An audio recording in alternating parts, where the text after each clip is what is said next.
Hi folks, welcome back to the Driveway Engineer. Welcome back to Gunmetal Customs. I'm JR. Some folks asked me about a bigger stove and could I do a bigger one. The intention for this one was to be portable and backpackable and for emergencies, but yeah, I can do a bigger one. This one's ripping. I call this one the Brother Dragon because it's kind of like me compared to my sister. It's twice the size, it's twice the weight, it weighs 20 pounds. It would probably cost around $200. You can see from the heat mark on it how these rocket stoves work, which is pretty neat. I don't grind mine, but I grind yours when I send them out to you. I just grind a mill scale off of them and make sure they fit. But I'll let you see here. It's 24, 25, 89.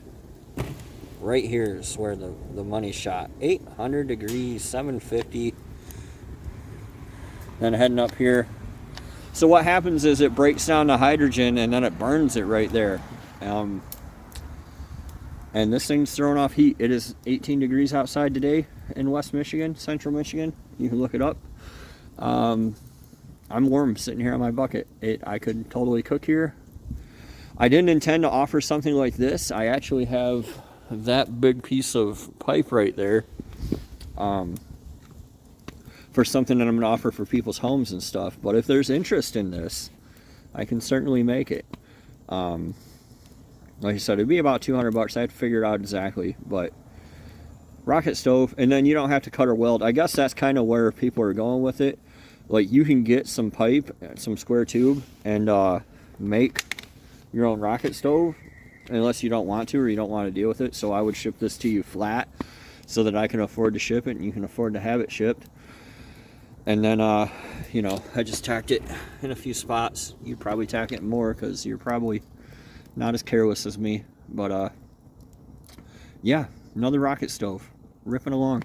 It's just running on a little bit of wood and sticks that fell on my Toyota. So, very efficient, very neat, very quiet. There's no smoke. Again, nothing. The startup is very smoky. That's why I didn't do it inside. But I might bring it inside now. We'll see. I didn't think about it. And decide whether or not my wife's going to watch this video. But there you go. Brother Dragon. You guys want to see it? Let me know. You'll see it on the site perhaps. See you next time. Thanks for watching. Short video.